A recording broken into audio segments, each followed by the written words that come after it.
예, 시작하겠습니다. 첫날이라 뭐 자료가 되게 많아요. 그래서 첫 시간에 뭘 볼 거냐면 강의 계획서를 짧게 볼 거고요. 그 다음에 요거 짧게 본 다음에 오리엔테이션 자료 요걸 볼 겁니다. 그래서 첫 시간 요거 두 개로 짧게 좀 OT를 진행하도록 할게요. 자, 그 외에 이제 자료가 많이 있는데 첫 번째로 요 조문 자료 두꺼운 게 있고요. 요건 이제 제 1차 강의 들으신 분들은 아실 건데 제가 드리는 자료죠. 그래서 2차 그 동차반이나 연기 때 드리거든요. 1기 이후 때는 뭐 의미가 없고 그래서 동차반이나 연기 때 드리는데 그 사실 이제 우리가 이제 2차 준비를 하는 거니까 우리 수험용 법전을 준비하셔가지고 그걸 보면서 연습을 하셔야 되는데 이제 강의 진행 관련해서는 좀 불편하니까 요거 가지고서 진행을 좀 합니다. 그래서 요 조문 자료를 우리가 1차 공부하는 것처럼 막 자세히 보는 건 아니고 요 조문 자료 가지고 그 챕터별로 쟁점을 잡고요. 아, 이런 게 있고 1차 때는 다 공부하지만 요건 2차에서 안 나오고 요거 좀 힘줘서 봐야 되고 이런 개괄을 잡는데 개괄을 잡을 때 조문 자료를 활용하고 그 다음에 진도 나갈 때도 조금씩 활용하는 이제 그런 자료가 되겠습니다. 그래서 조문 자료는 매주 갖고 오셔야 되고요. 그 다음 또 나간 자료가 뭐가 있냐면 답안 샘플이 있고 그 다음에 뭐 답안 작성 참고 자료 해가지고 요거는 답안 작성법에 대해서 얘기를 해보려고 만들어 온 자료입니다. 그래서 답안 샘플하고 답안 작성 참고 자료는 이따가 한 세 번째 시간이나 오후 타임에 시작할 때 들어가도록 할 거예요. 그래서 우리가 2차 위주의 내용을 전혀 보지 않은 상태로 얘기해봐야 의미가 없어가지고 우리 많이들 뭐 잘 알고 있는 근기법상 근로자 그거 하나 진도 나간 다음에 그 다음에 이걸 보면서 아 이게 이렇게 답안이 구성되고 이렇게 쓴 거구나 그거를 일단 잡아보려고 합니다. 그래서 이따가 이거는 사용할 거예요. 그 다음 매주 판례 추가 자료가 나갈 거예요. 이거는 단면 인쇄돼가지고 그 오려서 붙일 수 있게 드리는 거예요. 이거는 교재에다가 오려서 붙일 거예요. 요거 왜 그런지는 이따가 또 말씀을 드리도록 하겠습니다. 이제 그런 식으로 자료가 구성돼 있다 이래 보시면 되겠어요.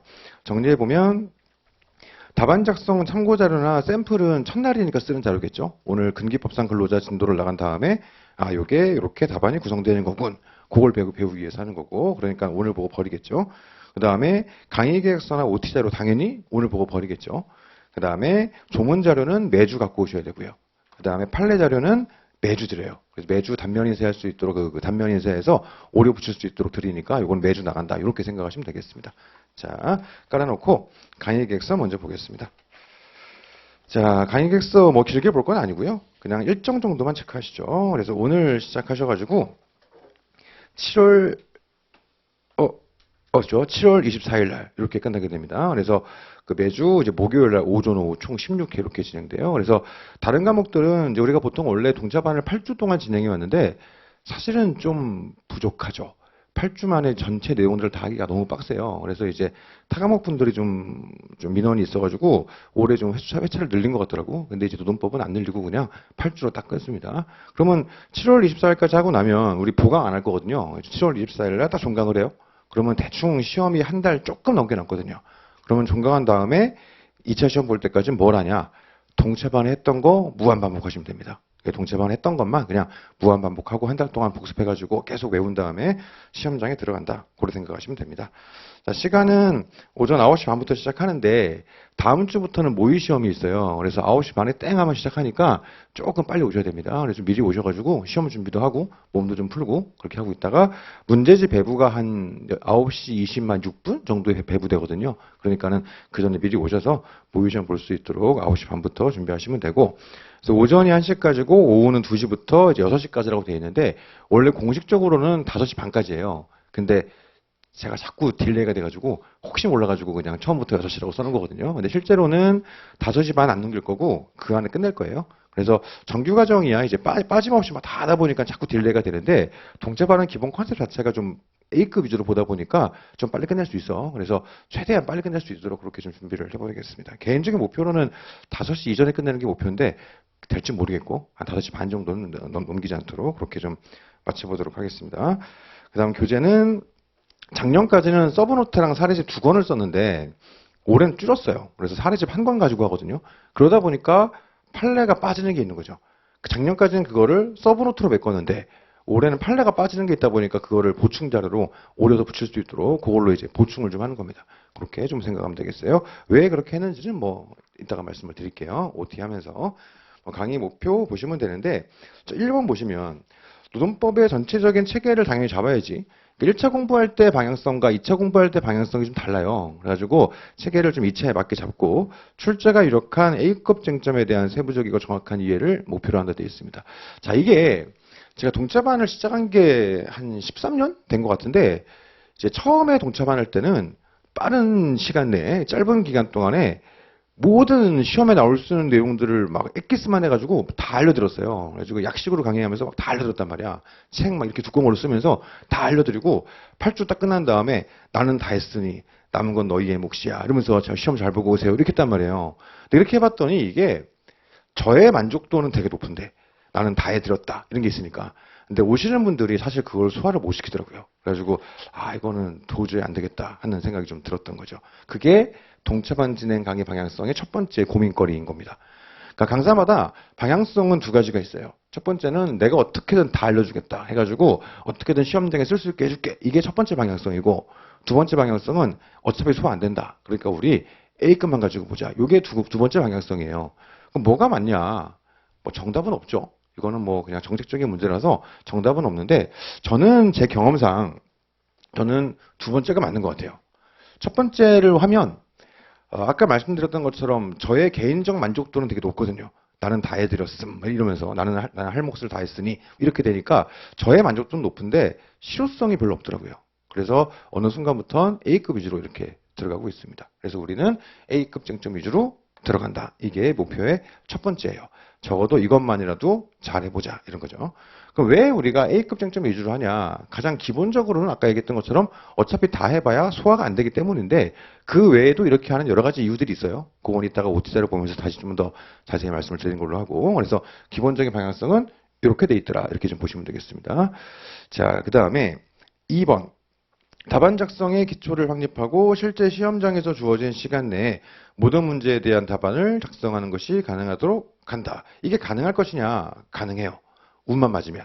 그래서 우리가 준비했던 주제들에서 주로 나와주면 다 할 수 있습니다. 그리고 그게 아니라 하더라도 적어도 뭐 아예 안 나오지는 않을 거 아니에요. 그런 적은 없거든요. 그래가지고 가장 우리가 이제 2차에서 여섯 문제가 나오니까 노동법은 이제 1교시 3문제, 2교시 3문제 해가지고 6문제죠. 6문제에서 가장 적중도가 안 좋았던 때가 2개 나온 적이 있어요. 그러니까 우리 시험장 가신 분들이 4개는 처음 본 거고 2개는 우리가 써봤던 거지. 그때가 제일 망했던 애고 아이씨 이거 마음이 아파가지고 그때 그 애 되게 힘들어했는데 아무튼 그게 제일 망했던 때고 제일 잘 됐을 때가 5개 나왔을 때예요. 그게 이제 5년 전이야. 29회 때. 그때 대박이었지. 그래가지고 29회 때가 6개 중에 5개가 나왔는데 나머지 1개 안 나온 게 정규과정 준비하는 분들한테도 불이타였어요. 그러니까는 실제로는 우리가 이것만 딱 보고 들어갔는데 이게 오히려 어떻게 된 거지. 그래서 그 당시에 동차반에서 초고득점자가 엄청 많이 나왔어요. 아주 그냥 대박 터진 애죠. 물론 다 떨어졌어. 왜 그랬냐. 다른 과목이 받침이 안 되니까. 그래서 동차반을 통해서 순수 생동차, 그러니까 베이스 아예 없는 노베이스 상태에서의 순수 생동차, 정말 2차 준비 한 번도 안 해봤고 지금 2달만 딱 준비해서 3달만 준비해서 갈 거야. 이런 사람들이 시험에 붙으려면 여기서 한 것들 위주로 내 과목이 다 나와줘야 되는데 그게 쉽지가 않지. 그렇죠. 그러니까 제 29회 때처럼 한 과목이 말도 안 되게 터져도 다른 과목 받침이 안 되면 이게 안 되거든요. 그게 한계가 좀 분명히 있습니다. 그럼에도 불구하고 어쨌든 실제 시험장 가가지고 실전처럼 시험을 쓰고 점수를 받아보는 건 굉장한 의미가 있겠죠. 그러려면 어떻게 해야 되냐? 모의 시험을 봐야 돼요. 그래서 두 번째 방향성에 대한 고민들 여기 있습니다. 자, 사실은 강사 입장에선 모의 시험 안 보는 게 제일 좋아요. 왜 좋냐? 강의 시간도 더 확보되고 모의 시험 보면 그 시간 강의 시간 빠지지 않습니까? 할 건 많은데 시간 빼니까 못 하잖아. 그래서 강사 입장에선 요거 안 보는 게 제일 좋아요. 강의 시간도 확보한다. 더 나아가서 채점 같은 거 할 필요 없으니까 첨삭자 관리하면서 스트레스 받을 이유가 없죠. 그리고 툭 까놓고 얘기해서 첨삭비도 안 나가잖아. 그러니까 여러모로 봤을 때 강사 입장에서 이게 제일 좋아요. 제일 편하고. 근데 이렇게 해가지고는 실제 시험장 가서 쓸 수가 없어. 그래서 동차반의 컨셉을 너네가 시험장에서 쓰고 말고 그건 내가 관심 없고 어쨌든 너네가 연기 들어가기 전에 이론 자체에 대한 이해 정도는 최대한 내가 잡아줄게. 이런 컨셉이라면 모의 시험 안 보는 것도 의미가 있죠. 근데 그게 틀렸다고 생각하지는 않습니다. 다만 제가 생각하는 건 그래도 열심히 공부해서 시험장 가서 특히 요즘에는 점수가 전체 점수도 나오지만 과목별로 전체 점수가 나오지만 문항별 점수가 나와요. 그래서 적중도가 안 좋아도 예를 들어 우리 한번 망했던 한 해 있거든요. 2번 나왔던 2개 나왔던 그 해. 보통은 이제 한 3, 4개 정도 나오고요. 작년에도 한 4개 나왔어요. 그래서 보통 3, 4개쯤 나오는데 그 이상은 쉽지 않아. 예를 들어 6개를 다 나오게 한다? 그럼 저 여기 안 있지. 돗자리 깔고 앉아 있겠죠. 그러니까 그거는 쉽지 않고 보통 3, 4개 정도 나오면 선방했다 생각하는데 그 2개 나왔던 그 해도 적어도 그 2문제는 문항별 점수가 나오니까 제대로 쓰고 제대로 점수를 받아봤을 거 아니에요. 저는 그것만으로도 굉장히 의미가 있다고 생각해요. 그러니까 점수가 안 나오면 왜 안 나왔는지를 분석을 해봐야 할 것이고 점수가 잘 나오면 검증된 거죠. 아, 방향성이 맞구나.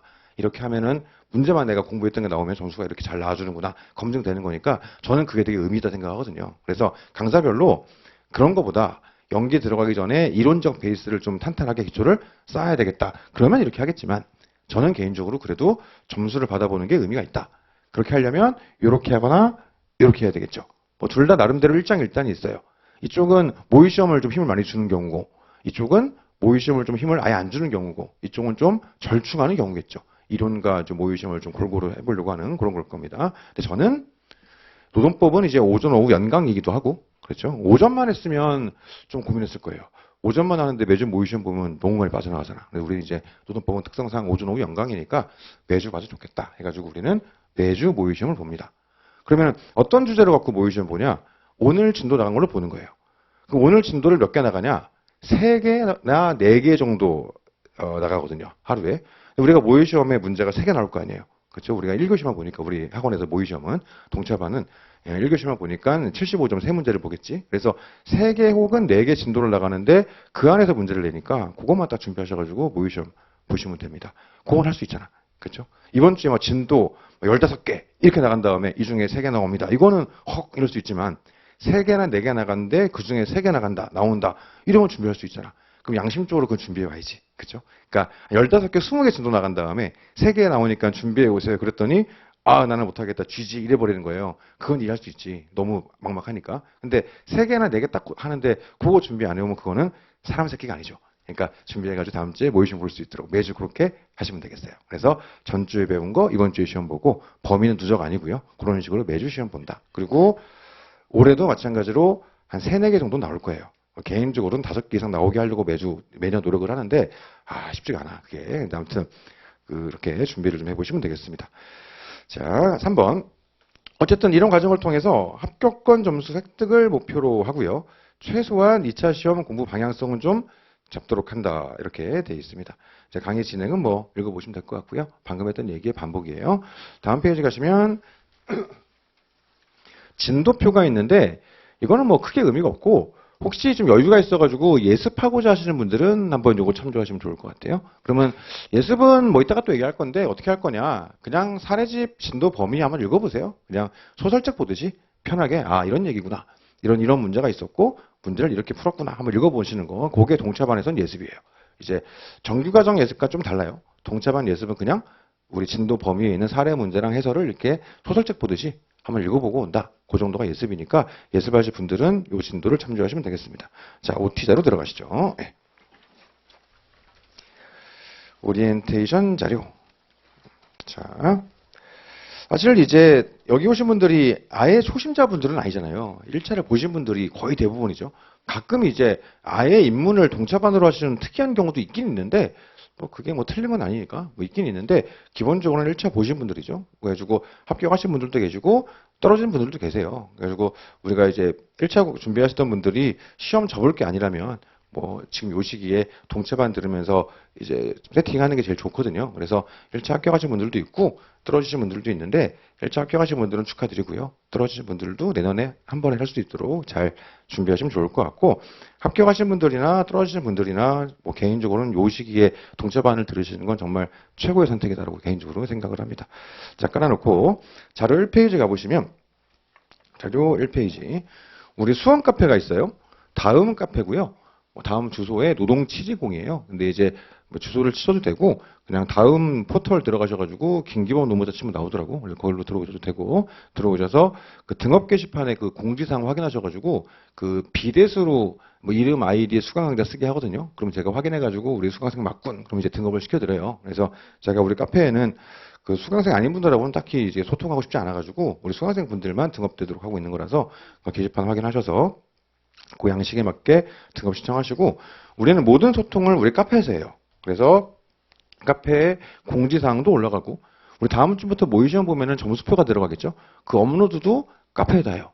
그래서 점수표도 거기 업로드 되고 그다음에 질의응답도 다 카페에서 해결을 이렇게 좀 기본적으로는 하고 있습니다. 자 그러면 이번에 연간 2차 강의 일정이 어떻게 되냐. 동체반 끝나고 나면 한 달 정도 복습하신 다음에 모의 2차 시험 보시고 그리고 나면 9월부터 연기가 들어가죠. 그래서 9월부터 12월까지가 연기고 1월부터 3월까지가 1기, 4월부터 5월까지가 보통 2기, 6, 7월 달이 보통 3기 뭐 이런 식이에요. 뭐 조금씩 변동은 있는데 예를 들어 올해 같은 경우에 2기는 6월 초에 끝나요. 뭐 3기는 8월 초에 끝나고 뭐 이런 게 있긴 있습니다. 6월 말에 시작해서 8월 초에 끝나는 게 올해 3기 코스거든요. 약간 좀 이렇게 편차가 있긴 한데 기본적인 방향성은 딱 요 정도예요. 그럼 우리가 정규 과정에서 연기 때 뭐를 보냐? 기본 이론을 보죠, 당연히. 그럼 이때 뭐를 보냐? 우리 교재는 이론 판례 노동법이라고 하는데 이게 흔히 말하는 강사들 기본서예요. 두꺼운 책, 한 1000페이지 되는 거. 그래가지고 시험에 나올 수 있는 건 빠짐없이 다 집어넣는 거. 그게 이제 우리 연기 때 쓰는 자료입니다. 약간 아카데믹하게 들어가기도 하는데 어쨌든 전반적인 내용들을 기본적으로 이해하려고 하는 겁니다. 자, 그럼 1기에 들어가면 뭐를 하냐? 그 이론들을 좀 심화로 들어가요. 연기 때는 너무 좀 이제 하이엔드급 얘기들을 해봐야 어차피 이해를 못해. 그러니까 좀 제껴버리고 그런 것들은. 그래서 1기 때, 연기 때 쌓였던 이론 베이스를 기반으로 좀 더 깊은 얘기를 해요. 그러려다 보니까 시간이 없겠죠. 그래서 1기 때 어떻게 하냐면 심화 이론을 하는데 이러면 1기 안에 도저히 끝낼 수가 없거든요. 소화도 잘 안 되고. 그래서 이때는 우리가 A급하고 B급만 공부합니다.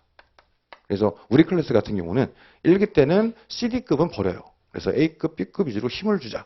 자, 그러면서 본격적으로 모의 시험이 들어가요. 이때부터. 답안을 쓰기 시작해야지. 자, 그러다 보니까 이때 사례집 가지고서 우리 사례 판례 논법을 우리가 사례집이라 부르는데 사례집 가지고서 아, 이렇게 답안이 써지는 거구나. 작성법 같이 공부하면서 그거에 맞게 이제 모의 시험을 보는 게 1기 과정 이렇게 되겠습니다. 자, 그래서 1기 때는 사례집에 있는 문제 그대로 내요.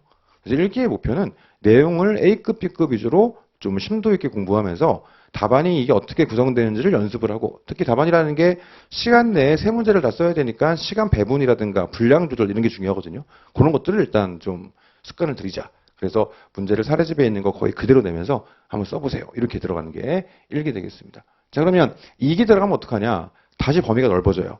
그러니까 이제 쉽게 얘기하면 뭐 굳이 얘기하면 이런 거죠.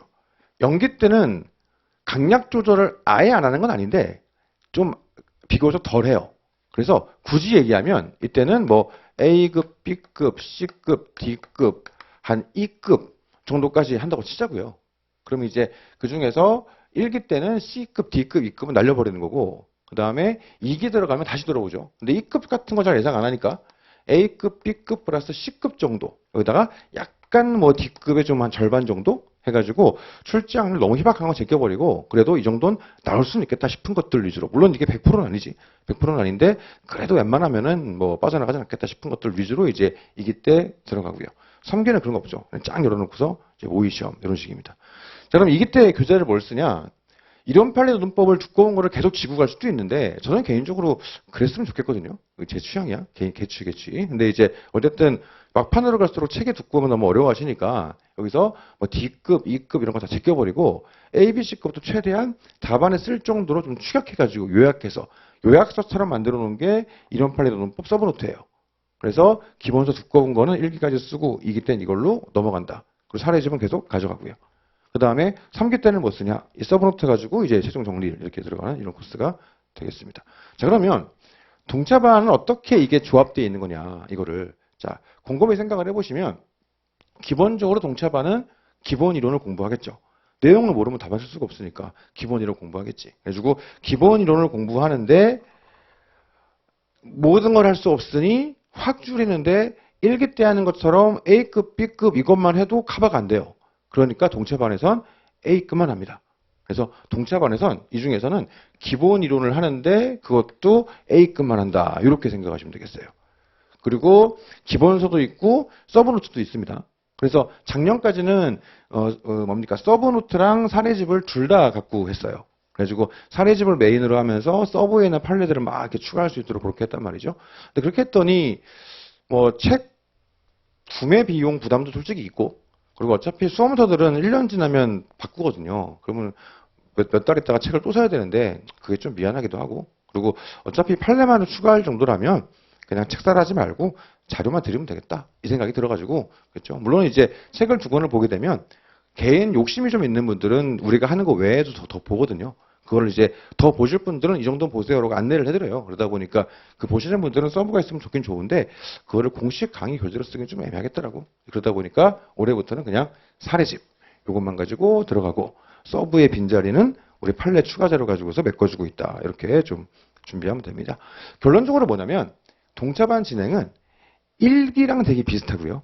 1기랑 되게 비슷한데 1기의 압축 버전이다. 이렇게 생각하시면 옳지 맞습니다.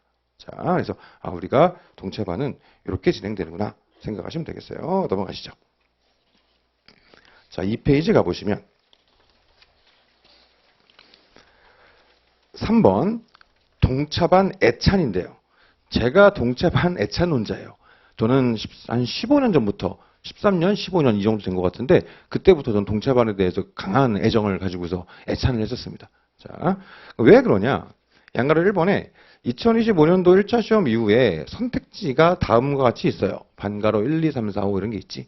그래서 우리가 전통적으로 수험가에서 특히 이제 수험 카페 이런 데서 많이 얘기되는 것들은 반가로 3번이에요. 연기를 미리 들어라.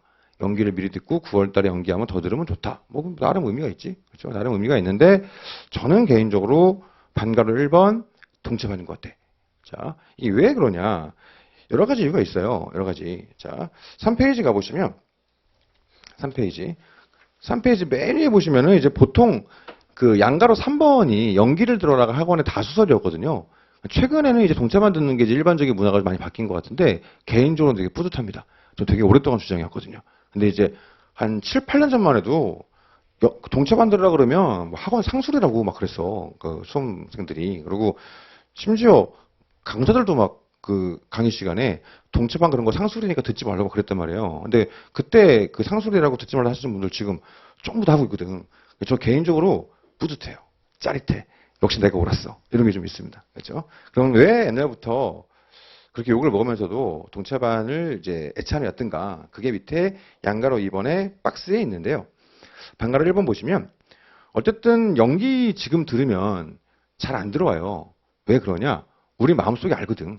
어차피 이거 들어봐야 답안 못 쓰는 거. 그러니까 그렇게 사람이 그렇게 이제 우리 모든 사람들은 다 쫓겨야지 뭘 하는 게 있지 않습니까? 근데 연기 들으면 쫓기질 않아요. 뭘 할 수 있어야지 쫓기는데 쫓기지 않는다고. 우리가 그런 공부법을 사슴 공부법 이렇게 부르죠. 쫓겨야 돼. 그래야지 공부를 하기 시작한단 말이야. 사냥꾼이 와줘야 돼. 그런 느낌으로 동차반이 좀 사냥꾼 역할을 할 수 있다. 그 다음 반가로 2번. 올해 A급은 어차피 내년에도 A급이에요. 예를 들어서 올해 A급 준비를 했는데 그중에 나와줬다. 아유 그럼 땡큐고 쓰면 되고. 안 나왔다. 실망할 필요가 없는 게 어차피 그거 내년에 또 봐야 돼. 그러니까 예를 들어 작년 동차반 같은 경우 노조법 들어갔을 때 노조법상 근로자를 엄청 힘을 줘서 봤단 말이에요. 왜냐? 작년 기준으로 2교시 노조법에서 노조법상 근로자가 초 A급이니까. 근데 나와버렸잖아요. 그럼 어떻게 됩니까? 동차반 작년 수강생들 입장에서는. 그때 그 노조법상 근로자 열심히 외워가지고 답안은 잘 썼지. 근데 어차피 합격은 안 된 거지 않습니까? 그럼 올해는 작년에 그렇게 열심히 했던 게 별로 무의미해지는 거죠. 그래서 어쨌든 간에 딴 얘기긴 한데 동차반 수강생 입장에서 올해 A급으로 준비해서 공부했던 게 많이 안 나왔다고 하여 너무 실망할 필요는 없는 게 어차피 내년에 또 공부를 해야 돼. 그래서 내년에 어차피 힘줄 거 올해 미리 한번 공부해서 내년에 더 탄탄하게 공부할 수 있도록 한다. 아주 장점이죠. 그게 반가로 2번이고요. 그 다음 반가로 3번. 어쨌든 우리가 뭐가 뭔지 잘 모르고 뭐 이렇게 하더라도 어쨌든 실전 대비로 공부를 하지 않습니까? 그 과정에서 이따가 뭐 복습법이라든가 다 얘기를 할 건데 기본적으로 시행착오를 다 겪게 돼요. 지금 겪어놓으면 연기가 아주 알차지죠. 그러니까 예를 들어서 연기 때 우리가 이때부터 모의시험 볼 수는 없어요. 뭐 예전에는 보기도 했거든요. 그래서 지금 보는 분들도 있어요. 저는 개인적으로 연기 때 모의시험 봐버리니까 주객이 바뀌어버리더라고. 그래서 연기 때 지금은 저는 모의시험 보진 않아요. 대신 그렇게 뭐라도 하지 않고 그냥 강의 진도만 나가면 그냥 강의 들은 다음에 책 쓱쓱쓱쓱 본 다음에 복습 끝 올라가야지 뭐 이런다고 공부를 안 해. 그러니까 뭔가 좀 네가 지금 책을 한번 읽어본 걸로는 이게 안 된다는 걸 알게 해줘야 되겠죠. 감 좀 잡게 해주고 그러다 보니까 막 과제가 나가고 똑지 시험 보고 막 그래요. 근데 그건 그건데 어쨌든 모의 시험을 안 보셨습니까? 그러다 보니까 이게 내가 지금 공부한 이런 것들이 실제 어떻게 현출이 되는 거고, 그러려면 내가 뭐를 준비해야 되고, 내가 뭐를 하면 안 되고, 이게 연기 때 잘 감이 안 와요. 1기 넘어가서 비로소, 아, 내가 연기 때 잘못했다. 이렇게 좀 느끼는 경우들이 많거든요. 그거를 동차반이 미리 잡아준다. 이런 거죠. 그러면은 연기 들어가서 복습법이든, 책 정리법이든, 판례 암기법이든, 그렇죠? 공부 방향이든, 이런 것들이 좀 시행착오를 아주 크게 줄여줄 수 있겠다. 그리고 방가로 4번. 확률은 극히 희박한데, 생동학교도 뭐 대박 터지면 가능할 수는 있겠죠. 그러니까 몇 번 있었어요. 근데 사실은 그분들이 순수 생동이라 말하기는 애매한 게, 제 볼 땐 노베이스가 아니었어요. 그러니까 행시 공부하다 오신 분, 뭐 예를 들면 타 자격증이 뭐 이미 합격하신 경험이 있는 분, 이런 분들이 주로 이제 몇 번 있었었고, 일반적으로는 어렵죠. 가장 근접했던 게 때가 29회 때였는데, 아까 얘기했던 것처럼 대박이었거든. 65점 이상이 동차반에서 그 당시에 3명인가 나왔어요. 말이 안 되거든. 그건 있을 수가 없는 점수예요. 1차에서 65점은 아무것도 아닌데 2차 65점이면 엄청 잘 본 거예요. 표준 점수를 돌리다 보니까 2차에서 70이 나왔다? 그 과목 수석이에요, 그거는.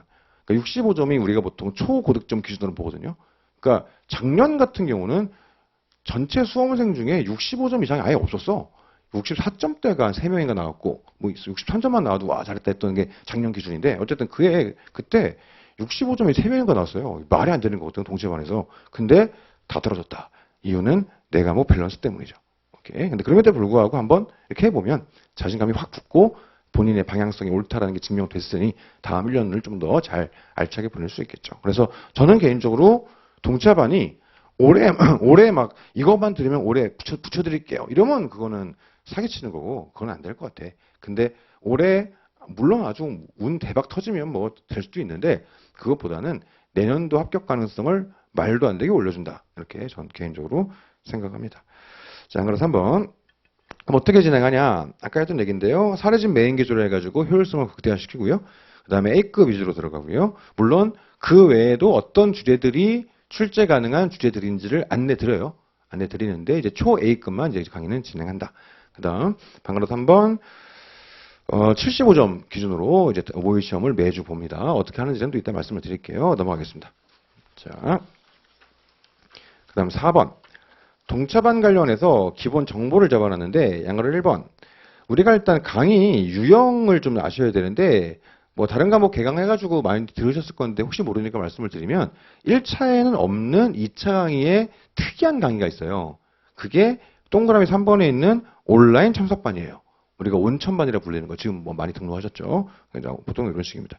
보통 이제 실강을 우리가 그 200위 앉아있는 분들을 보통 실강이라고 하고 실강이 마감되면 보통 다른 강의 시험을 연단 말이에요. 여기 화면으로 보는 그걸 우리가 시정상반이라고 하고 그 다음에 그 애초에 온천반 등록하신 분들 그런 분들을 이제 우리가 온라인 참석반이라고 하는데 이 온라인 참석반은 원래 없었어요. 옛날에. 이게 언제 만들어졌냐? 그 코로나 때 만들어진 거야. 코로나 때. 그래가지고 원래 그전에는 실강 시정상만 있고 그 외에는 다 동강이었죠. 그냥 일반 인강 동강. 그랬는데 코로나 때 학원이 문을 닫게 돼버리니까 나라에서 학원을 못 열게 하는데 어떡해. 그럼 이제 강사들이 수강생 못 오니까 혼자 막 찍은 다음에 동영상만 올렸단 말이에요. 그럼 이제 오프라인 수강생들이 있는데 학원을 못 오니까 어떻게 할 수가 없잖아. 그래서 급하게 학원들이 대책을 세운 게 동영상으로 강의를 보고 모의 시험을 사진 찍어가지고 PDF로 만든 다음에 업로드를 해라. 그럼 우리가 출력해가지고 첨삭을 하고 다시 올려주마. 이걸 만든 거예요. 그게 온천반의 시작이었죠. 그럼 사실 이거는 코로나가 끝나고 나면 없어져야 되는데 한 번 하고 나니까 없앨 수가 없는 거야. 그래서 그게 지금 계속 이렇게 이어지고 있습니다. 그래가지고 특히 지방에 있고 이런 분들은 사실 옛날에는 오프라인 참석 받을 기회가 별로 없었는데 코로나가 우리에게 준 선물이다. 이렇게 생각할 수 있을 것 같아요. 온천반 이런 겁니다. 그래서 일단 어떤 말씀 드리고 싶냐면 동그라미 3번에 있는 온천반이랑 반가로 2번에 일반 온라인 강의, 인강, 동강 그거 그 두 개는 좀 구별돼야 된다. 그래서 온천반 선택하신 분들은 똑같이 모의 시험 보시면 돼요. 그래서 우리가 매주 목요일 강의니까 그 전날에 문제가 미리 업로드 되거든요. 그거 다운받아가지고 미리 모의 시험 보시고 목요일 오후 2시 59분까지 그 학원에서 운영하는 그 파란 시스템이 있죠. 거기에 업로드 하셔야 됩니다. 근데 그에 반해 반가로 2번에 있는 일반 동강 온라인 강의는 참석이 없어요. 원래. 그러니까 신림동의 공식적인 참석은 일반 동강은 없어요. 이런저런 이유로. 자, 근데 이제 그렇게 했더니 예전부터 온천반 이전 시대겠죠. 온천반 이전 시대에 동강만 있던 시절에 그 당시에는 오프라인 오신 분들이 거의 대부분 합격했거든요. 일반 동강분들은 합격률이 거의 미미했어요. 왜 그러냐? 제가 볼 때는 답안을 안 써보기 때문이에요. 아무래도 강제가 안 되니까 안 쓰거든. 그래가지고 10년 전쯤에 이렇게라도 한번 쓸까 싶어가지고 제가 따로 만들어 놓은 게 일반 동강 첨삭 시스템이 있어요. 그러니까 제가 따로 노무사 섭외해가지고 제가 비용 들여가지고 첨삭을 받도록 하거든요. 그래서 요거 운영하고 있으니까 일반 동강분들은 그거 좀 활용하시면 됩니다. 그래서 이게 달라요. 그래서 일반 동영상 강의는 공식적으로는 첨삭이 없다. 근데 제가 따로 운영하는 첨삭 시스템이 있는 거다. 그 다음 온천반은 아예 학원에 공식 첨삭이 있는 거고 이게 파란 시스템 그거를 활용하는 거다. 두 개가 다르다. 이거를 좀 구별하면 되겠습니다. 그래서 사실 저는 이제 일반 동강 첨삭 같은 경우는 일반 동강생분들 뭐라도 해드리고 싶어가지고 만들어 놓은 건데 온천반 분들이 막 보낸다든가 그 다음에 실강분들이 막 지각하면은 글로 막 보낸다든가 이런 문제가 있어가지고 안 돼요. 그거 저한테 물론 미리 사정이 있어가지고 이번 주는 시험 볼 수가 없는데 어떻게 안 될까요? 그러면 제가 뭐 그렇게 돌려드리기도 하는데 안 돼요. 그렇게 하시면. 그래서 저는 이제 도와드리려고 만들어 놓은 건데 이것 때문에 사실 스트레스가 좀 많아요. 그래서 요거 아무튼 두 개가 헷갈리지 않도록 온천만 분들 일로 보내면 안 돼요. 이거 아니야. 파란. 그래서 온천만 분들은 그렇게 좀 주의하시자. 자, 5페이지 가시면 자, 1차 때는 우리가 방법론 같은 것들, 생활 뭐 패턴 이런 것들을까지 잘 얘기하지 않는데 2차가 진짜죠. 그러니까는 1차 합격했다고 너무 막 오만해질 필요도 없고 올해 1차 떨어졌다고 너무 좌절할 필요도 없는 게 2차가 본 게임이에요. 그래서 2차는 생활 루틴부터 짜야 돼요. 그래서 지금부터 연습을 하셔야죠. 연기 들어가면 또 그에 맞는 루틴이 만들어질 거예요. 근데 지금 맞는 루틴이 있겠지. 그거를 좀 짜야 됩니다. 자, 어떻게 할 거냐? 자, 방금 1번. 하루를 세 타임으로 나눠요. 그래서 하루의 시작을 오전, 오후, 저녁으로 나누되 시작을 몇 시로 할지는 개취해요. 나는 뭐 새벽형 인간이다. 그럼 아침에 시작을 오전 타임을 5시에 시작하겠다. 이럴 수도 있을 것이고. 그 다음에 나는 조금 늦게 시작한다. 그럼 9시에 시작할 수도 있을 것이고. 그 다음에 이제 강의 없는 날은 뭐 10시, 11시에 시작하겠다. 그것도 괜찮습니다. 그래서 어쨌든 오전 타임 한 타임을 잡고요. 4시간 단위로 잡고 오후에도 4시간 단위로 잡고 저녁도 4시간 단위로 잡는 거예요. 그래서 나는 오전, 오후, 저녁을 잡고 그때 공부할 내용과 내가 공부할 장소를 정해놔야 돼요. 예를 들어 제가 예를 들어 표를 만들어 놨는데 자, 예를 들어 나는 매주 금요일 저녁 8시에는 독서실에서 노동법을 공부하고 있을 거야. 이런 것들이지 않습니까? 그 다음 이 표에서 예를 들어 나는 매주 월요일 저녁에는 스카에 가서 행쟁을 공부하고 있을 거야. 이런 거. 그래서 나는 매주 특정 요일, 특정 시간대에는 어느 장소에서 무엇을 공부한다. 이 루틴을 짜야 돼요. 그에 맞게 사람이 거기 흡수가 돼가지고 루틴에 맞게 생활을 해줘야 됩니다. 2차에서는 이게 수험생의 자세로서 가장 중요하고 지금 우리가 시행착오 겪으면서 연습할 첫 번째다. 이렇게 생각할 수 있을 것 같아요. 그래서 나는 오전 타임을 몇 시에 시작할지, 그래서 오전 타임 몇 시에 끝나고 얼마나 쉴지. 예를 들어 오후 타임 가기 전까지 1시간 쉴 수도 있고 1시간 반 쉴 수도 있고 2시간 쉴 수도 있겠죠. 그래서 그런 식으로 오전 타임, 오후 타임, 저녁 타임 몇 시에 끝낼지 이런 것들을 좀 잡아줘야 됩니다. 예를 들어 나는 무슨 일이 있어도 9시까지는 끝내고 저녁에 집에 와서 밥 먹고 씻고 12시까지는 나는 꼭 유튜브를 봐야 되겠다. 그럼 어떻게 해야 되겠지? 그렇죠? 그런 것들. 이제 그것도 아무 때나 공부 안 되니까 봐야지 이러면 안 되고 나 유튜브 보는 시간도 정해져 있는 겁니다. 오케이. 자, 그래서 방가로 1번. 오전, 오후, 저녁으로 짜야 되고요. 이거 잡고 싶다. 에잇. 자, 아무튼 이렇게 한 타임당 최소 3시간 잡아야 되고 4시간도 가능합니다. 3, 4시간 잡아야 되고. 자, 방가로 2번. 물리적인 시간 자체에 집중하기보다 집중과 효율에 좀 주목을 좀 하세요. 그래서 우리가 좀 지나치게 순공에 집착하는 경향이 있는데 제가 볼 때는 별로 의미 없는 것 같아. 그게 무슨 의미 있겠다 싶어가지고 그냥 하여튼 1시간 앉아 있더라도 좀 제대로 공부하는 그게 되게 중요할 수 있겠다. 방가로 3번. 배정을 어떻게 할 거냐. 뭐 2과목 해도 되고 3과목 해도 되고 4과목 해도 돼요. 상관없는데 저는 생각할 때 2과목 정도가 좀 적절하지 않나 싶긴 해요. 이거는 개취야 그것도. 저는 왜 2과목 정도가 적절하냐면 제가 초반 버퍼링이 좀 있어요. 그러니까 공부를 하든 일을 하든 초반 1시간 정도가 더 집중이 안 돼. 자꾸 딴 생각하고 눈이 안 들어오고 그러다가 이제 1시간 좀 지나면 확 올라오거든. 그러니까 제 스타일이 그래. 약간 슬로우 스타터 같은 느낌이에요. 그래서 저는 초반 버퍼링이 있어가지고 이제 확 올라왔는데 끊고 딴 거 해버리면 저는 버퍼링이 또 오는 거야. 그러니까 그거를 저는 과목을 많이 바꾸는 게 안 좋더라고. 그러니까 저 같은 사람들은 한 2개 정도 하는 게 좋고요. 그 다음에 되게 쉽게 지루함을 느끼는 분들은 처음에 확 해서 보는데 한 2시간 지나면 집중도가 확 떨어지는 거지. 재미없고. 그런 분들은 과목을 바꿔주면 더 좋겠죠. 그런 분들은 한 4과목 배치하는 것도 괜찮을 수 있고 본인 취향에 따라서 과목 배치를 어떻게 할 건지를 정해줘야 되고요. 대신 방가로 4번 어쨌든 기본 목표는 루틴을 짜는 거예요. 어떤 식으로 짤지가 정답이 있지는 않습니다. 근데 루틴을 짜고 그에 맞게 내 생활을 그 안에 밀어 넣어야 됩니다. 휴식도 정해놔야 돼요. 예를 들어 제가 밑에 표를 만들어 놨는데 이 표에서는 휴식이 목요일 저녁, 금요일 오전이에요. 그러니까 월화수목 예를 들어 이제 뭐 김기범, 윤성봉, 이혜선 들었다고 치자고요. 동차반을. 그러면 이제 월화수목에 강의가 몰려 있으니까 4일 동안 강의 듣느라 고생했겠습니까? 그럼 목요일 날 오전 오후 풀 강의 듣고 왔는데 저녁에 공부 안 될 거 아니야. 그러니까 저녁에 그냥 깔끔하게 뭐 술도 한잔하고 이렇게 그냥 푹 쉬고 늦잠 자고 회복한 다음에 금요일 오후부터 다시 공부 시작한다. 이렇게 짜는 거예요. 그러니까 이렇게 만약에 짰다라고 치면 이렇게 짜신 분들은 딱 그때만 쉬어야지. 그 외에는 쉬면 안 되고. 그렇죠? 그래서 일주일 동안 그 휴식 시간에 뭐 할지 고민하면서 이렇게 짠다. 그리고 수험생한테 휴식은 노는 게 아니에요. 충전하는 거지. 그렇죠? 그러니까 예를 들어 우리가 목요일 저녁에 휴식 잡아놨으니까 스트레스 받는데 클럽 가야 되겠다. 해가지고 홍대 가가지고 밤새 클럽 가서 춤추다가 막 체력도 소진하고 술 만땅 취해가지고 다음날 오후까지 막 토하고 막 이러고 있으면 안 돼. 그거는. 그렇죠? 그래서 이건 노는 게 아니고 충전을 하는 거예요. 충전을. 그래서 휴식을 어떻게 쉴지도 고민을 짜봐야 돼요. 나는 스트레스를 풀기 위해서 이때 빡세게 운동해야 되겠다. 혹은 너무 과음하지 않는 범위 내에서 술을 마셔야 되겠다.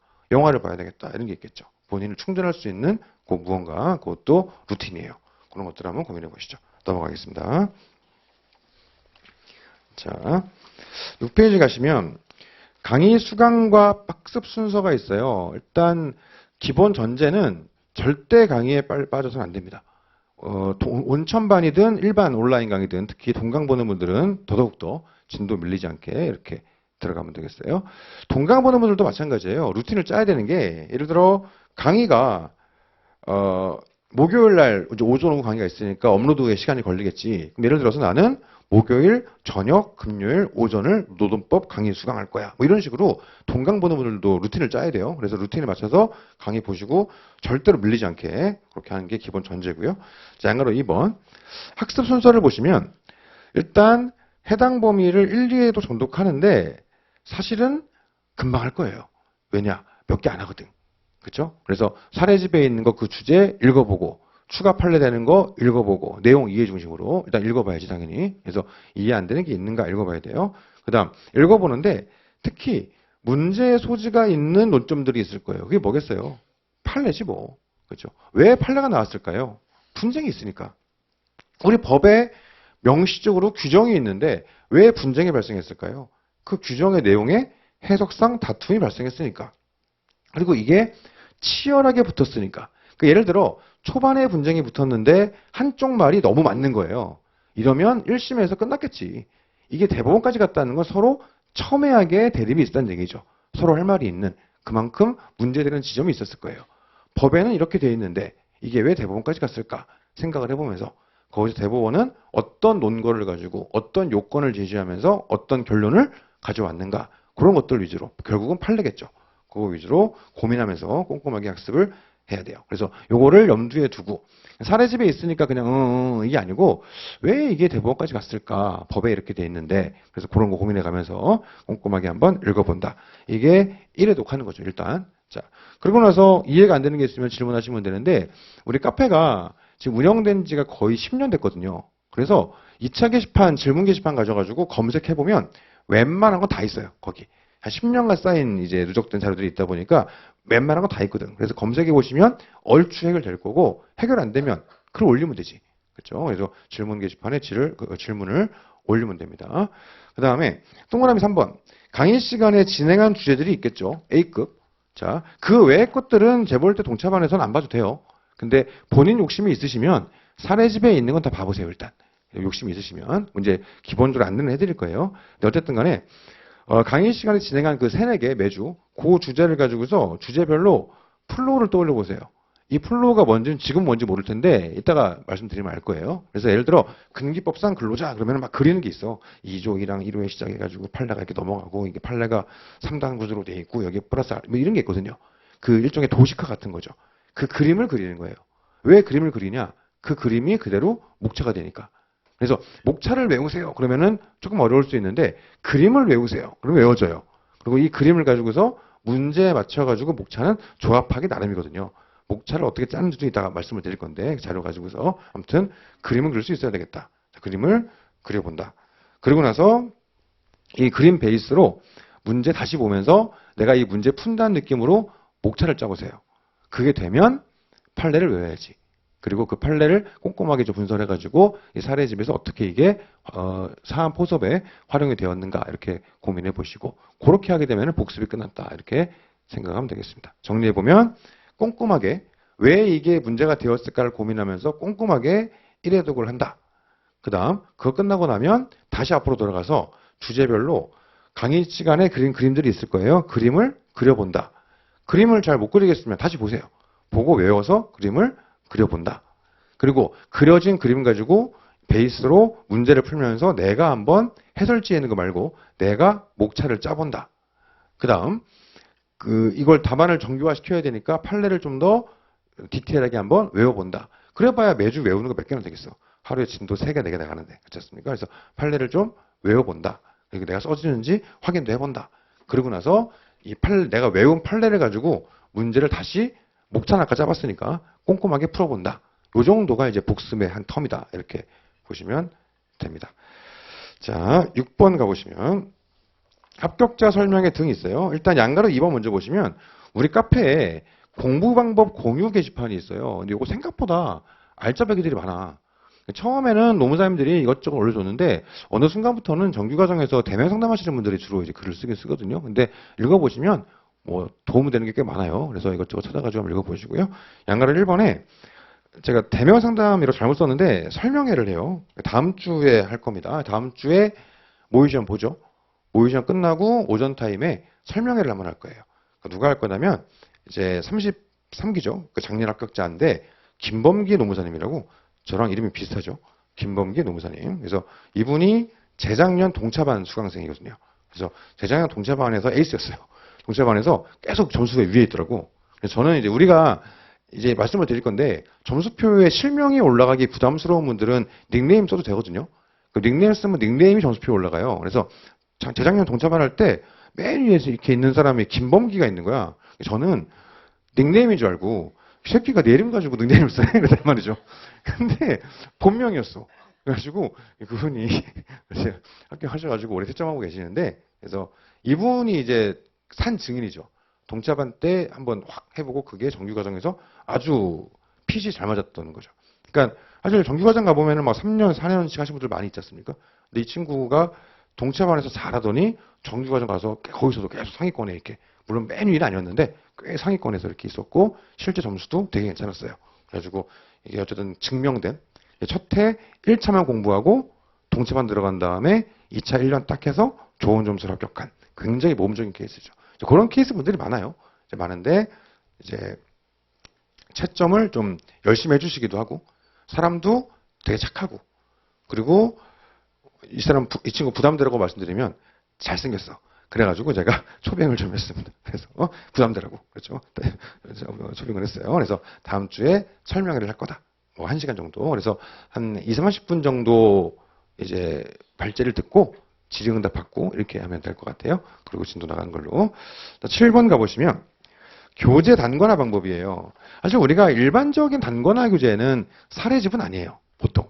우리가 단권화 교재를 뭘 쓰냐. 일단 기본적으로 단권화 교재는 뭐냐면 시험 막바지에 볼 책이 단권화 교재예요. 1차 공부할 때도 만들죠. 예를 들어 뭐 도화로 하든 뭐 SS로 하든 아니면 자료로 하든 시험장에 들어갈 때 이거 한번 보고 가야지라고 최종적으로 막판에 한 2, 3일 정도는 이거만 봐야 되겠다 하는 그런 책이 있지 않습니까? 2차도 마찬가지예요. 그러니까 과목별로 책이 너무 많아. 2차는. 그래서 시험장에 갖고 들어갈 시험 전 일주일 동안 듣다 그냥 이것만 주구장창 볼 그 책. 그게 단권화 교재예요. 그럼 우리가 단권화 교재로 어떤 걸 제일 많이 쓰냐? 서브노트를 제일 많이 써요. 일반적으로. 근데 요즘에 조금 바뀌고 있긴 한데 뭐 이유가 있습니다. 자, 왜 서브가 제일 많았냐면 기존에는 기본서가 친절하지가 않았어요. 기본서 스타일이 너무 교수님들 교과서 스타일식으로 많이 가 있다 보니까 시험 막바지에 눈에 안 들어오는 거지. 양도 많고. 서브는 그에 반해 되게 친절하단 말이에요. 그래서 서브를 제일 많이 했죠. 압도적으로 많았어요. 한 2년 전만 하더라도 거의 95%가 서브로 단권화했을 거예요. 근데 최근에는 조금 바뀐 게 이 순위가 이제 우리가 기본서인데요. 제가 한 2년 사이에 기본서를 막판에도 보기 좋게 되게 친절하게 바꿔놨어요. 그래서 그 안에도 시험에 너무 안 나올 것들은 그냥 참고 정리로 빼버리고 뭐 개괄로 빼버리고 딱 본문에 있는 내용들은 서브랑 비슷하게 그렇게 좀 정리해놨거든요. 책이 여전히 두껍긴 한데 그래도 옛날에 비하면은 보기가 되게 편해졌어. 그래서 요즘에는 나는 그 풀 텍스트가 있는 게 공부가 좋더라 하기가 이런 분들은 기본서로 하기도 합니다. 그 다음에 세 번째로는 이렇게 나는 기본서든 서브든 봐가지고는 문제가 나왔을 때 답안이 잘 안 써지더라. 이런 분들은 사례집 가지고 최근에는 좀 하기도 해요. 원래는 이게 왜 안 됐냐면 사례집에 출제 가능한 모든 논점을 넣지 않거든요. 원래. 사례집은 그냥 문제집 개념으로 보여주는 거예요. 우리 1차 공부할 때도 문제집은 말 그대로 문제집이죠. 이렇게 나올 수 있다. 거기에만 문제집만 딱 본다고 다 풀 수 있는 건 아니지 않습니까? 어차피. 원래 2차도 사례집이 그랬어요. 그랬는데 최근에는 저 같은 경우는 사례집에 매년 문제를 엄청 추가하고 있어요. 그래가지고 거의 서브에 있는 거의 대부분 주제가 요즘에는 사례집에 거의 대부분 들어가 있어요. 다는 아니거든. 근데 이제 올해 말에 또 개정하면 이제 다 넣어보려고. 그렇긴 한데 주제별로 봤을 때 이게 아무튼 몇 년 전에 비해서 사례집의 두께가 저 같은 경우는 거의 2배 이상 양이 두꺼워졌단 말이에요. 왜 그러냐? 옛날과 다르게 웬만한 주제들은 다 넣어놓기 때문이에요. 물론 이거만 외우면 붙냐? 그건 아니긴 해. 응용이 돼야 돼, 응용이. 예를 들어서 근기법상 근로자만 해도 이 하나의 주제에서 나올 수 있는 문제의 경우의 수는 무궁무진해요. 그러니까 우리 사례집에 있는 문제랑 똑같이 안 나온다고. 그러니까 사실관계도 다를 수 있고 쓰이는 물론 메인 법리는 똑같겠지만 세부적인 법리가 또 다를 수 있고 그 모든 것들을 대비를 좀 해야 되는데 어쨌든 그럼에도 불구하고 사례집에 있는 포맷이 기본적인 가이드는 되겠지. 그래서 이거를 그냥 이 주제는 목차를 외워버리고 판례를 갈아 끼우겠어. 이런 분들은 사례집 가지고 단거나 해도 괜찮고 처음 공부하실 때는 꽤 효율적인 방법일 수 있다. 그래서 제가 동차반에서는 요거를 메인으로 쓰고 있어요. 그래서 실제 우리가 사례집도 아직은 3등이긴 한데 단권화로 쓰이는 책이긴 하다. 그러니까 요걸 가지고서 단권화를 좀 연습을 해봐야 되겠다. 어떻게 할 것인지 그 생각을 좀 해봐야 됩니다. 자, 그럼 우리가 단권화를 어떻게 할 거냐. 자, 일단 보시면 밑에 제가 사진들을 다음 페이지랑 갖다 놨는데 이게 작년 기준 서브예요. 작년 합격자들 걸 받아서 그렇습니다. 작년 기준 서브. 서브가 편제가 또 올해 바뀌었어. 좀 더 친절하게 바뀌었는데 아무튼 작년 기준 서브가 대충 이런 식이었어요. 작년 기준에. 그래서 작년 합격하신 이제 33기들한테 사진 받아가지고 제가 넣는 건데 자 예를 들어서 이거 참고만 하세요. 밑에 첫 번째 사진 보시면 채용 내정 주제인데 서론 밑에 이걸 뭐 이렇게 써놨죠. 그래서 예를 들어 이분은 요 주제 나오면 도입부에 나 요런 거 써봐야지 이런 생각이 들었던 거죠. 그런 것들을 미리 써놓은 거예요. 여기다가. 그 다음에 오른쪽에 보시면은 목차를 써놨죠. 채용 내용 문제가 나오면 난 이렇게 목차를 짜야지 써놓은 거예요. 그것도 하나의 방법이죠. 그 밑에 보시면 포스트잇으로 이게 서브에 잘 안 나와 있지만 그 내용들을 난 추가로 집어넣어야지 본인 생각을 했던 겁니다. 그런 것들을 또 붙여놓은 거예요. 이런 식으로. 자, 일단 이런 게 있더라. 꼭 이렇게 하세요가 아니고 이런 게 있더라. 일단 보세요, 그냥. 자, 보시고. 다음 페이지 가시면. 자, 8페이지가 보시면 또 따라본 건데, 이분은 판례를 보면서 소위 키워드라고 하죠. 그러니까 우리가 판례를 외울 때, 판례 원문을 있는 그대로 외우기는 어려워요. 물론 외울 수 있지. 근데 그 모든 판례를 원문 그대로 외운다? 그게 어떻게 가능한가? 가능하지 않지. 그래서 기본적으로 판례를 암기하는 방법은 다양한데 가장 기본적인 방법이 키워드를 찾는 거예요. 그래서 내가 이 판례를 쓸 때는 꼭 이 단어는 써야 되겠다. 그런 것들을 체크해 놓는 거죠. 그래서 이 단어는 무조건 들어가게 하고 그 외에는 내가 말을 끼워 넣어서 내 언어로 쓰겠다. 그렇게 하는 겁니다. 그래서 이분은 보시면 판례들에다가 이렇게 형광펜으로 색칠을 해놨죠. 이게 일종의 키워드예요. 본인이 볼 때 이 판례를 쓸 때 이거는 꼭 써야지 이 느낌인 겁니다. 오케이.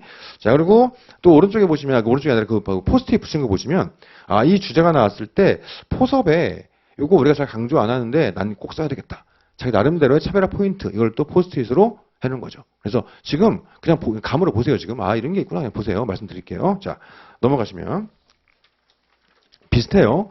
9페이지 맨 위에 보시면, 9페이지 맨 위에 보시면, 위에 사진 보시면 비슷해요. 본인이 보시기에 색칠을 해놨는데 여기서의 색칠의 특징이 뭐냐면 목차에 칠을 해놨죠. 이게 우리 수험가 노무사 수험생들한테 되게 유행하는 방법 중에 하나예요. 저는 잘 이해 안 되는. 저는 이게 뭔 헛짓거리인가 싶은데 개인적으로 이걸 되게 많이 해. 이게 뭐 하는 거냐면 자 볼게요. 우리가 교재를 보면 뭐 로마자 1번 뭐 서 해가지고 내용이 막 이렇게 있을 거야. 그다음에 로마자 2번에 뭐 법규정 해가지고 뭐 예를 드는 건데요. 해가지고 뭐 1번 근기법 몇 조 뭐 내용이 또 이렇게 있겠지. 그다음에 2번 근기법 몇 조 뭐 내용이 있을 거예요. 그리고 3번 판례 입장 해가지고 1번 판례 여기에 대한 판례 2번 판례 여기에 대한 판례 뭐 이런 식으로 이제 교재가 구성되어 있다 치자고요. 근데 이제 교재 내용이 기니까 이게 눈에 안 들어오는 거야.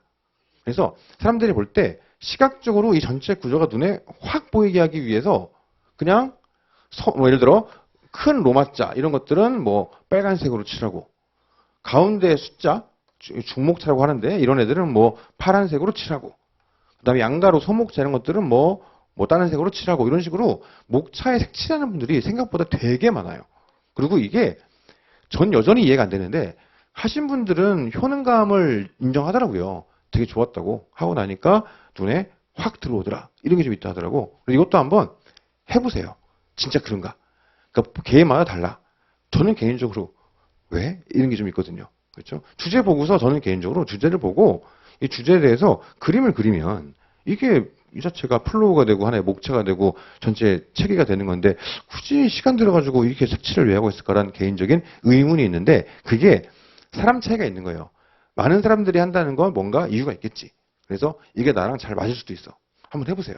이게 그래서 저는 눈에 얘기하지만 이상한 것 같아. 이거 왜 하지 싶은데 하신 분들은 효능감이 좋다 하더라고요. 그러니까는 요거 목차에 맞게 목차별로 색칠을 다른 색으로 해가지고 눈에 확 들어오게 만드는 그것도 많이들 한다. 그 얘기 일단 이런 게 있구나 생각해 보시고 또 이분도 특징이 포스트잇 같은 거 활용을 좀 하셨죠. 추가로 쓰고 싶은 건 이렇게 해가지고 했더라. 그 밑에 가보시게 되면 창구 단회 절차 1차 공부할 때 본 적 있었습니까? 요게 줄글로 봐서는 잘 이해가 안 되는 거지. 그러니까 우리가 판서를 하죠. 그 판서 내용들을 필기해가지고 붙여놓은 거예요. 이해를 돕기 위해서. 이런 방식이 있더라. 이런 겁니다. 자, 이게 일단 단거나 샘플을 보여드리는 거예요. 자, 그럼 우리가 단거나 할 때 뭐를 할 거냐? 연습을 해. 우리 이것도 연습하는 거예요. 동체반에서. 해보세요. 자, 연습을 한다. 그럼 우리는 동체반에서 단거나 관련해서 무엇을 연습할 것이냐? 첫 번째로 해볼 수 있는 거. 전 이게 제일 중요하다고 생각하는데 주제별로 플로우를 짜세요. 전 이게 되게 제일 중요하다고 생각해요. 이걸 그릴 수 있으면 문제에 맞게 탄력적인 목차 구성이 가능하고 논점을 빠뜨리지 않을 수 있다. 그럼 주제별 플로우가 뭐냐? 특정 주제에 들어가면 주제별로 그림을 그려드려요. 그걸 플로우라고 합니다. 그래서 예를 들어 근기법상 근로자를 공부한다. 그럼 근기법상 근로자의 주제에 대한 그림이 있을 거예요. 그 그림을 제가 판서해드리거든요. 이거를 강의 중에 그냥 베낄 필요 없고 그냥 강의 들으세요. 저는 모든 판서는 절대로 강의 중간에 지우지 않아요. 저는 무조건 필기는 저쪽에서 여기서 끝내거든요. 더 이상 필기할 데가 없다. 그럼 그냥 쉬는 시간 가져가 버리지 지우지 않아요.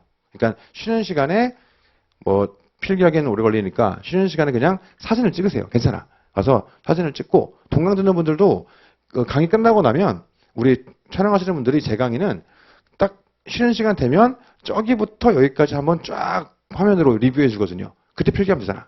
그렇죠? 그러니까는 그거 오프라인에 있는 분들은 찍으시고 그냥 강의 듣고 필기는 찍으시고 집에 가셔가지고 복습하실 때 그거 이제 옮기는 거 이게 첫 번째입니다. 또 옮기는데 이것도 그냥 옮기지 말고 포스트잇을 쓰세요. 이것도 연습이에요. 그러니까 예를 들어 우리가 연기 들어가면 기본서에 단권화를 하겠죠. 근데 그때 볼 때는 와 이걸로 난 끝까지 가야지 라고 하지만 한 2기쯤 가서 서브가 나오면 마음이 바뀔 수도 있어. 근데 그때 가서 다 옮긴다? 너무 오래 걸리잖아. 그러니까 포스트잇을 해놓으면 어떻게 됩니까? 떼가지고 붙이면 돼요. 그런 느낌으로 플로우 이런 것들은 옮기기 편하게. 예를 들어 지금 이렇게 해놓은 거 연기 들어가서 그대로 붙이면 될 거 아니야. 그러니까 플로우는 비슷비슷하니까 어차피. 그래서 요거 포스트잇 활용해가지고 주제별 플로우를 한번 그려서 붙여본다. 주제 앞에다가. 요게 제가 볼 때는 가장 효율성 좋은 것 같아. 이게 제가 볼 때는 가장 효율성이 좋을 것 같아요.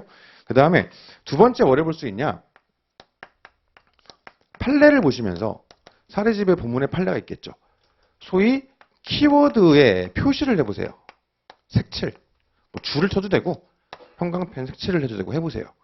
그럼 뭐가 키워드냐? 기본적으로는 판서할 때 써드리는 문구. 그러니까 이 플로우에 들어가는 문구. 걔네가 핵심 키워드예요.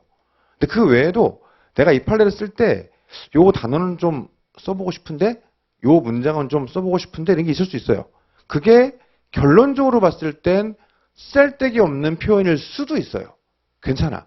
우리는 시행착오 겪는 거니까 그냥 그런 걸 체크해 보세요. 틀려도 괜찮아. 어차피 뭐 사례집도 연말 되면 또 새로 나와요. 그러니까는 그냥 버린다 생각하고 편하게 이것저것 연습해 보시죠. 아끼지 말고. 그래서 자기가 볼 때 이거는 꼭 써보고 싶다. 그런 것들은 체크를 좀 하고 그 다음 주에 그게 모의시험 나왔을 때 그걸 내가 실제로 썼는가 확인도 해보고 내가 쓰려고 그 키워드 색칠했으면 답안에 그게 들어가 있어야 될 거지 않습니까? 그것도 체크해보고 그래서 자신감 있게 키워드를 나는 좀 많이 못 외울 것 같다 그러면은 좀 몇 개만 체크한 다음에 가운데는 내 말로 메꾸는 거고 나는 더 많이 정교하게 외울 수 있을 것 같다. 그럼 키워드를 더 많이 잡고 이렇게 촘촘하게 이렇게 외우는 거고 그런 식으로 자신감 있게 해보세요. 틀려도 괜찮으니까. 그렇죠? 그러니까 이것도 상관없다. 요거 해보면 좋습니다. 그 다음에 개인적으로 아까 얘기했던 것처럼 목차 색칠하는 거 많이 해요. 저는 왜? 싶은데 많이 해. 아까 얘기했듯이 내가 잘 이해가 안 돼도 많은 사람들이 한다는 건 뭔가 이유가 있는 거겠죠. 그래서 본인하고 이게 잘 맞을 수 있으니 한번 해보고 색칠을 예를 들어 해봤더니 나랑 안 맞더라. 그럼 안 하면 되고 해봤더니 괜찮은데? 근데 색을 좀 바꿔야 되겠다. 그럼 바꾸면 되고 그것도 시행착오 연습 이런 느낌으로 한번 해보시는 것도 괜찮을 수 있겠다. 그래서 단권화 할 땐 기본적으로 책에 그냥 쓰는 것보다 포스트잇을 많이 활용하세요. 되게 좋아. 오케이, 그거 한번 말씀을 드려봅니다. 넘어가시죠. 자, 10페이지 가시면 모의시험인데요. 우리 동차반에서 목표는 책을 안 보고 모의시험을 다 완성한다예요. 모의시험 보면서 말씀을 드릴 건데 우리는 세 문제를 봅니다. 1-1문이 있고 1-2문이 있고 2문이 있거든요. 세 문제를 보는데 1-1문하고 1-2문을 정말 기깔나게 쓴 거예요. 야, 이거는 진짜 찢었어 완전히. 근데 기깔나게 쓰느라 2문을 제대로 못 쓴 거죠. 그러면 떨어져요. 우리 목표는 특정 문제 하나를 기깔나게 쓰는 게 아니라 전 문제를 빵꾸 없이 쓰는 거. 이게 목표가 됩니다. 자, 노동법을 기가 막히게 썼어요. 29회 때 동차반 65점. 떨어진다니까? 왜 그러냐? 다른 과목이 망가지니까. 합격도 마찬가지예요. 특정 과목, 전략 과목으로 대박 쳐가지고 이걸로 붙겠다. 안 돼. 1차는 가능하지. 2차는 안 돼요. 2차는 망치는 과목이 없어야 돼요. 망치는 과목이 없으려면 망치는 문제가 없어야 돼. 그럼 어떻게 됩니까? 시간 내에 밸런스 있게 세 문제를 다 써야 되겠죠. 문제 하나하나 봤을 때는 완성도가 떨어질 수도 있어요. 마음에 안 들 수도 있어. 더 잘 쓸 수 있는데 시간만 있으면 괜찮아. 어쨌든 세 문제를 다 써야 돼요. 동차반 목표가 그거예요. 시간 내에 투박하더라도 세 문제를 다 쓰고 완성한다. 그거 목표로. 자, 그래서 이걸 목표로 동차반 기간 동안에 책을 보지 않고 세 문제를 완성하겠다. 요걸 목표로 가져가시면 좋습니다. 그렇죠? 할 수 있어. 왜냐? 하루에 한 주에 3개, 4개밖에 안 하니까. 그래서 우리가 8주 하면서 주제 한 30개 정도 A급들 이렇게 들어가야 될 겁니다. 우리가 보통 A급 잡으면 30개, B급이 한 40개 해가지고 A, B 합치면 한 70개 되거든요. 그거를 1기 때 하는 게 그 정도 하는 거예요. 이 중에서 30개 딱 하니까 할 수 있어. 그렇죠? 책 안 보고 할 수 있어요. 그래서 초반에 좀 진입장벽이 있어가지고 조금 어려울 수도 있는데 사람에 따라서 할 수 있어. 그러니까는 이거 투박해도 잘 외워서 그렇죠? 잘 공부해서 시간 내에 책 안 보고 세 문제를 완성한다. 요거를 목표로 한번 준비해 주시면 좋습니다. 자꾸 이제 나는 아직 준비가 안 됐으니까 나중에 준비가 되면은 답안 내야지 이러면서 안 내는 분들이 있어요. 근데 그분들은 1년 전랑 똑같아. 그러니까는 그냥 부딪히고 계속 깨져나가야지 발전하는 거니까 괜찮으니까 투박해도 그렇죠. 이렇게 하시면 되겠습니다. 그래서 오픈북 책 물론 책 보게 되면 이제 오픈북 처리를 하는데 오픈북 처리한다 그래서 뭐 특별히 불이익은 없어요. 그냥 점수표에 오픈북 표시가 돼 있어요. 딱 그냥 그거야. 그러니까 뭐 그렇긴 한데 그래도 가능하면 책 안 보고 이렇게 하시는 걸로 하시면 좋을 것 같습니다. 꼭 보세요. 꼭. 자, 11페이지 가시면 11페이지 양가로 10번에 사실 학원가의 공식적인 점수표 양식은요. 무슨 그래프 같은 거예요. 몇 점대가 몇 명 있고 막 이런 식이거든. 그래서 저 처음에 제가 다른 학원에 있다가 그 2013년도에 합법에 넘어왔는데 그때 처음 여기 와봤더니 무슨 이상한 막 그래프 표를 막 가지고 하고 있더라고. 그래가지고 그런 게 어딨어? 그래가지고 1등부터 꼴등까지 짠 이렇게 점수를 깔기 시작했죠. 그러니까 수험생분들이 당황한 거야. 그러니까 원래 합법에 계시던 분들이 아니 제가 갑자기 오더니 막 점수를 1등부터 꼴등까지 쫙 이러니까는 너무 비인간적인 거 아니냐 이렇게 막 컴플레인이 있었거든요. 근데 제가 생각할 때 수험은 가장 비인간적인 게 인간적인 거예요. 수험은 원래 그래. 그러니까 원래 이렇게 하는 거니까. 그래서 붙어버립니다. 근데 이제 어쨌든 간에 우리 수험 카페의 점수가 박제가 돼버리는데 본인 실명이 업로드되는 게 싫을 수 있잖아요. 저는 그것도 익숙해지시라고 권장드리는데 어차피 나중에 합격하시면은 자기 이름 걸고 자기 일 할 사람들인데 그렇지 않습니까? 자격자들은 자기 이름 하나하나가 브랜드가 되는 거니까 자기 이름 오픈되는 거에 그렇게 부담 가질 필요 없지 않느냐라고 말씀을 드리는데 힘들 수 있지. 공부하는 중이니까 그런 분들은 닉네임을 쓰도록 해요. 그래서 미리 닉네임을 고민해 보세요. 닉네임이 중간에 바뀌면 되게 혼란이 생기니까 바꾸면 안 되거든. 그래서 다음 주부터 점수표에 올라갈 닉네임 이런 게 있으시면 고민해 보시면 좋겠다. 그렇죠? 근데 너무 긴 건 안 되고요. 두루미가 어쩌고 막 길게 있지 않습니까? 그런 건 안 되고, 또 긴 건 안 되고, 짧게 하시되, 뭐 하시면 되고, 가능하면 이제 제 이름은 좀 안 쓰시는 걸로 하시면 좋을 것 같고, 그 다음에 막, 다른 강사들 이름 막 쓰는 거, 막, 이런 거 안 좋은 것 같아. 뭐, 윤성봉 사랑해, 이런 거 싫어. 하지 말고, 그냥 우리 그냥 좀 노멀하게 이렇게 하는 걸로 하시면 좋을 것 같습니다. 네. 그래서 생각을 좀 해보세요. 이름 오픈하기 부담스러운 분들은 어떤 걸로 할지 이렇게 생각해 보시면 좋습니다. 자, 그 다음에 12페이지 넘어가시면 요거 다음 주에 모의 시험 OT를 한 5분, 10분 할 거예요. 시험 보기 전에. 그때 다시 말씀을 드릴 건데 그 수강증 뒷번호 쓰고 위에다가 왼쪽에 이름 쓰고 닉네임 없으면 이름만 쓰면 되고 닉네임 하실 분들은 같이 쓰고 이렇게 하는 거거든요. 그래서 닉네임 뭐 할지 생각을 좀 해보시자. 이런 겁니다. 자, 13페이지 가시면 답안 첨삭인데 오프라인 강의, 우리가 이제 편제상 오프라인은 실강, 실형상 온첨을 다 합친 개념이에요. 이게 다 오프라인입니다. 어쨌든 진짜 채점자가 이렇게 채점하는 거, 공식 채점. 그래서 동차반은 특성상 전담 팀을 구성해요. 그래가지고 아예 이제 픽스 시켜놨어. 얘네가 계속 채점을 하도록 되어 있고 나름 검증된 분들이라 잘할 거예요. 그래서 보통 정규과정 같은 경우는 온첨이 원래 더 많아요. 그 실강보다 온첨이 더 많거든. 지방분들 많이 있으니까. 근데 보통 정규과정은 실강 곱하기 2 하면 온첨이거든요. 예를 들어 실강에 한 300, 아니 한 200명이 왔다. 그러면은 온첨이 한 400명 이런 식이란 말이에요. 근데 이번 동체반은 특이하게 온첨이 4배야. 그래가지고 그 배치도 4배수를 이렇게 해놨습니다. 그리고 온첨이 되게 많아. 근데 온첨에 치명적인 문제가 있어요. 어떤 문제가 있냐? 답안을 그냥 비속어 한번 쓸게요. 답안을 존나 안 내. 그래서 온천분들은 꼭 좀 내는 걸로 이렇게 하면 좋겠어요. 물론 제 입장에서 안 내시면 채점비를 아껴요. 근데 별로 원치 않거든 그런 거. 그러니까 요거 꼭 내시는 걸로. 온첨이 들어온 이후로 답안 제출률이 너무 안 좋아. 그러니까 온천분들이 잘 안 내. 꼭 내야 돼. 그렇죠? 이거 그 오프처럼 강제가 안 된다 하더라도 루틴 짜가지고 내가 모의 시험 보는 딱 그 타임 이것도 잡아놓으세요. 그때 이제 모의 시험 보는 걸로 그렇게 하시면 좋겠습니다. 우리 안 그래도 이번 일반 동강이 있는데 29기 김현미 노무사님이 해주세요. 첨삭을 우리 옛날에 연구실장 하셨던 분이고 첨삭 그대로 계속 하고 있거든요. 그러니까 매년 이제 그 합격자 중에 저랑 같이 일하는 실장님들이 계시는데 합격자분들 중에서 누적이 쭉 돼 있겠지. 그래서 옛날 실장님들이 일반 동강 첨삭들을 막 돌아가면서 해줘요 이렇게. 그래서 예를 들어 지금 정규 과정에서 2기 첨삭하시는 분들이 2분 계신데 한 분이 작년 실장님, 한 분은 그전 실장님. 그러니까 32기, 31기 이런 분들이 하고 있고 그 다음에 30기 분도 딴 거 하고 있고 지금 그 다음에 29기 분이 지금 요거를 동체반을 잡아주세요. 그래서 요거 돼 있고 이건 다시 말씀드리는데 온천반 분들 아니에요. 그래서 우리가 명단에 없는데 막 보내면 혼란이 와. 막 되거든. 그래서 안 돼요. 온천만 아니고 일반 동강입니다. 그 다음에 오프라인 분들 막 함부로 보내면 안 됩니다. 막 혼란이 와. 그러면 이게 도와드리려고 만들어 놓은 건데 제 비용 들어가면서 시간 들어가면서 이게 막 혼란이 많아가지고 스트레스가 많아요. 그래서 좀 도와주세요. 이거 함부로 하시면 안 되고 일반 동강.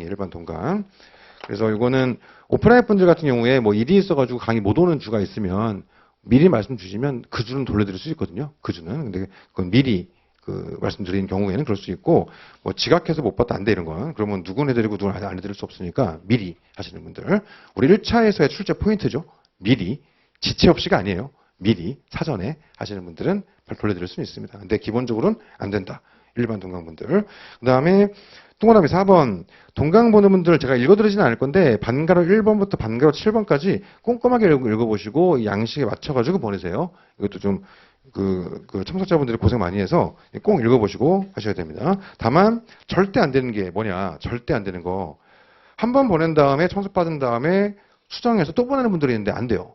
우리 오프라인도 안 되잖아, 그거는. 그렇죠? 그래 어떻게 되겠어? 그래서 한 번 딱 보내는 거고, 그 다음에 자꾸 이제 강의 공유한다 하면서 막 하나의 아이디로 여러 개가 들어오는 경우도 있는데 안 돼요, 그것도 안 됩니다. 그래가지고 그냥 하나의 아이디로 답안 자꾸 여러 개 들어오면 따로 공지하지 않고 그냥 블락시켜 버려요. 그러니까 그거 한 번만 딱 하시는 걸로 그렇게 하시면 좋겠습니다.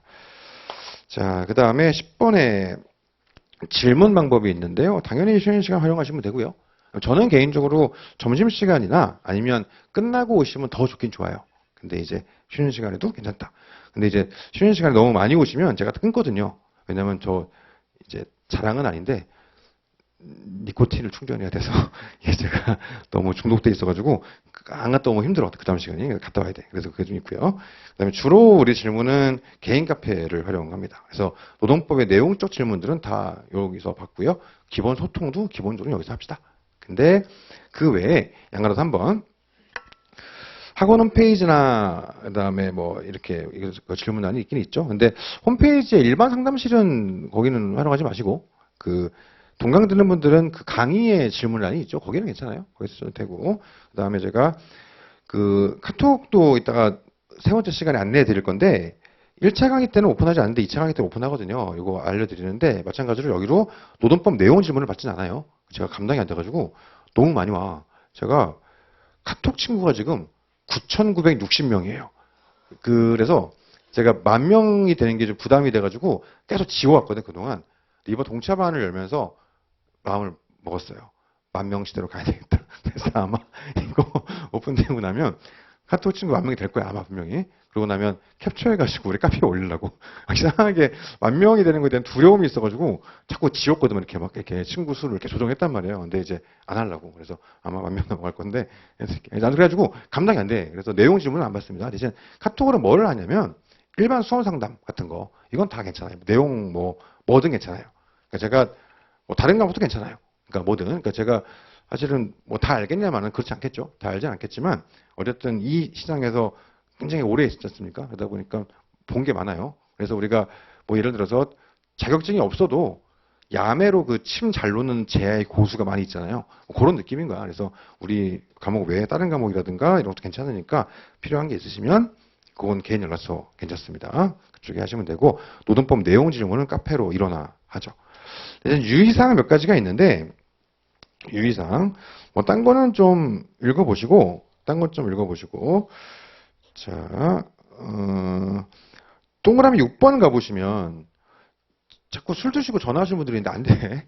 진짜 힘들어요. 자꾸 술 드시고 전화해. 나 안 돼. 이게 힘들어. 제가 또 성격이 잘 못 끊어요, 이거를. 이러시면 안 됩니다 하고 끊어야 되는데 잘 못 끊어서 또 받아주고 있거든. 그러니까 안 돼. 너무 힘들어. 바쁜데. 그죠?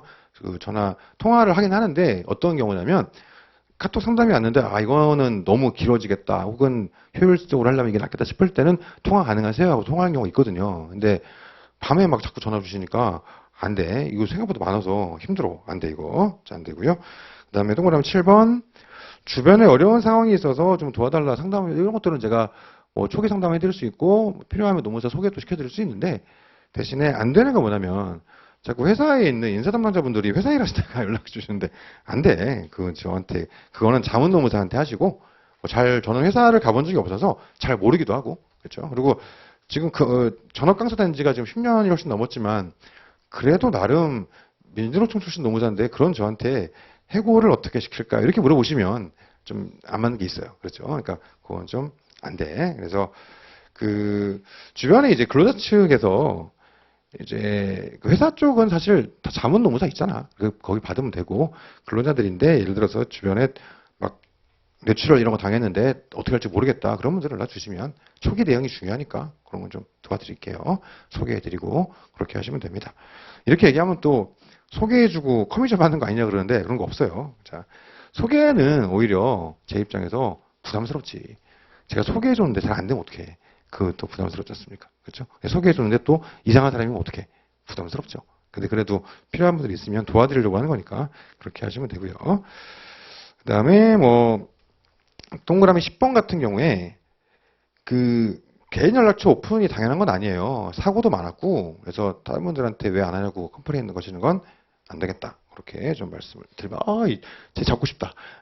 미치겠네. 자, 아무튼 그렇습니다. 그래서 첫 시간 OT 이 정도 하시고 쉬었다가 11번부터 들어갈 거예요. 요게 이제 그 법대 가시면은 대학 1학년 때 배우는 거거든요. 법학 방법론 이런 거에서. 근데 그게 지금 1차 보시고 다시 보시면 조금 느낌이 다를 거예요. 그래서 요거를 왜 하냐. 이게 시험에 나오진 않아요. 근데 요거를 잡고 2차 공부에 들어가시면 판례를 보는 눈이 바뀌어요. 그런 면에서 이게 굉장히 좀 의미가 있습니다. 그래서 요거 좀 아카데믹한 내용인데 얘는 조금 쉬었다가 나가는 걸로 하도록 하겠습니다. 쉬었다 가시죠.